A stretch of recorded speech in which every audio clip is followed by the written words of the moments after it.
Hey, what's up everybody and welcome to Drones Visual. I got a video blog in YouTube in Spanish about Chinese technology including smartphone, tablets, drones and other kind of technology, but now I decided to make a few of my reviews about quads and drones in English, so I'm opening this new channel and I decided to call it Drones Visual. I really hope you find it useful and sincerely would appreciate any feedback on my videos because they help me improve. I have been wanting to make a review about the Choosing CX22 for a while, and now I got hands on one, and I realized that it might take me a while to make the whole video review in one single video, so I decided to split it up in several videos. Today I'll show you a little bit how the bird looks, and we'll cover some information about the battery. This quad has generated some polemic due to its initial price, which I believe was around 1,000 bucks, which left many questioning the possibility to rather go directly for a Phantom. But well, I believe the prices have dropped since then, and I think they're right above 700 bucks now, which basically opens the possibility to many people that were waiting for the prices to drop. Before I go into talking about the CX22, I would like to state that I'll try to make my reviews understandable to all audiences, so people that have less knowledge about quads can also get some idea about what I'm talking about. So those of you that might know more, please don't become impatient, as I think you could gather some valuable information from the review about the drone in question, in this case the CX22, and you can also of course ask any question in the comment section below. Those of you that know the CX20 will see the evolution in terms of design. Personally, I believe that the design of the CX22 is pretty original, and probably many of you would agree. Then again, beauty is kind of a relative concept, and probably many of you are saying now, no, it's horrible, but well, I still like it.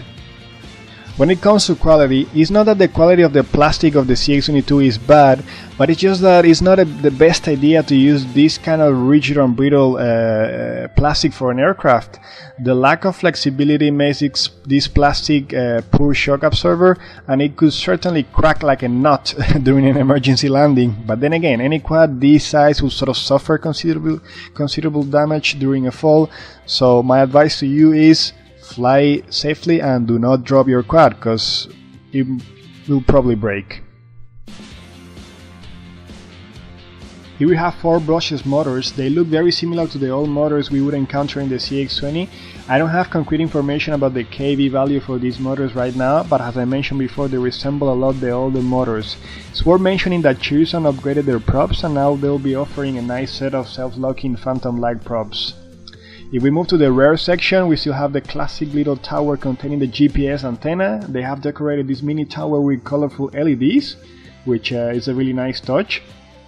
Then if we move to the front of the quad, we can see these nice large bluish LED lights that I mentioned before give CX22 some nice personality, especially during evening flights.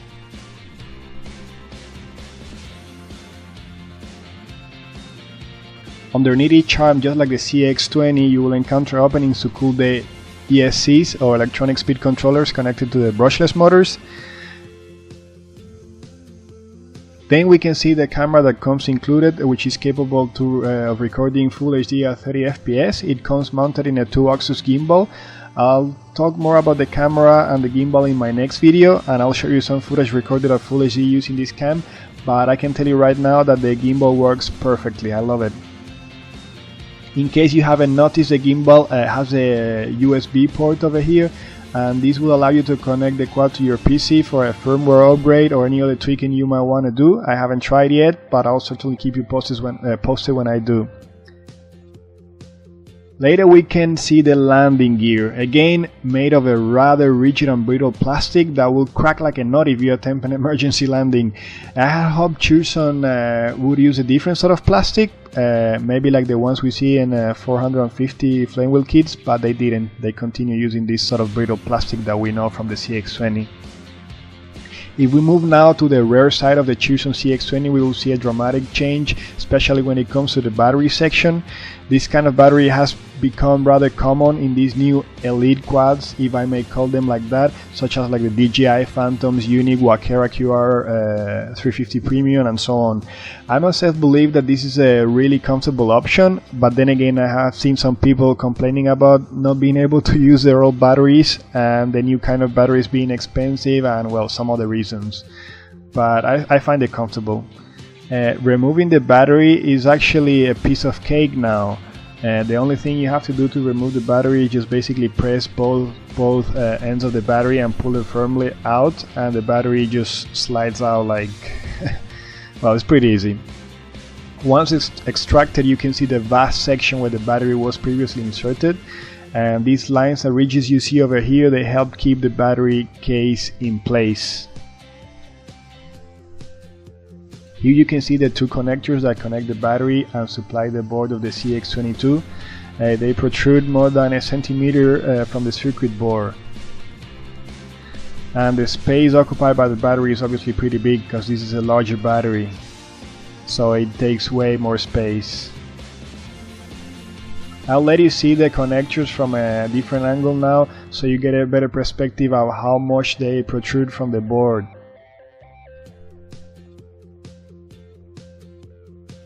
Here you can see better, and then here you can see also the polarity of the connectors and this sort of plastic unit that keeps them attached to the circuit board of the CX22.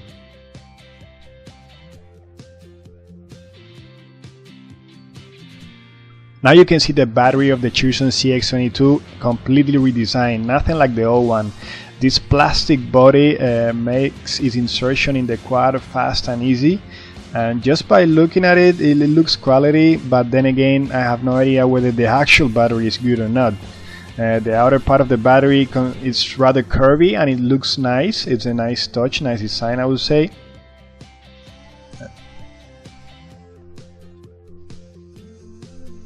If we go and count the cells, we see that there seem to be 6 cells, so I'm guessing this battery is like 22.2 volts. Then correct me if I'm wrong, please. And as far as I know, the battery is 5400 milliamps, but there's actually no labeling in the battery, so there's no actual way to know unless you have that information from somewhere else. I'll spin it a little bit, like in 360, so you get a better view of the battery.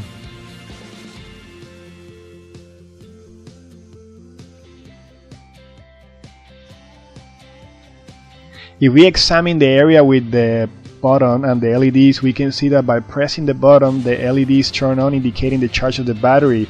This is really nice, although not as detailed as the batteries from the Phantoms that have like a sort of a little display telling you specific info about the current status of the battery, but still a really nice touch, and I like it. Here you can take a look at the connectors of the battery. These ones are the ones that connect directly to the ones I showed you before on the board, and then you can see a circuit board underneath. Now you can sort of compare the old battery many of us use in our old chosen CX20 and the new battery in the chosen CX22, and then you can contrast the connectors here, so you can appreciate a little bit the difference between the old and the new connectors. Inserting the battery, just like removing it, is a piece of cake, and it can be achieved in no time. The same button you saw on the back of the battery is now used to power the quad, but you gotta keep it pressed for around 5 seconds. After that, you'll hear the magic sort of melody that we're familiar with, and the disco lights from the chosen will follow.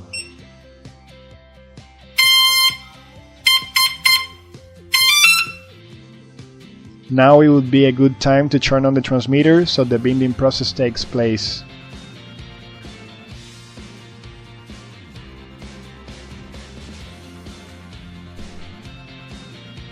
Here you can get a bit of a view of how it looks from the front section. When you turn on the quad, you get these front LEDs flashing, and the LEDs from the arms and the little tower that on top of the quad. Looks like a Christmas tree. Well, this concludes the first part of my review, but don't go away yet, because I still want to show you some flying footage of the chosen CX22, and just remember to stay tuned for the next video, in which I will cover the camera and the gimbal of this quad.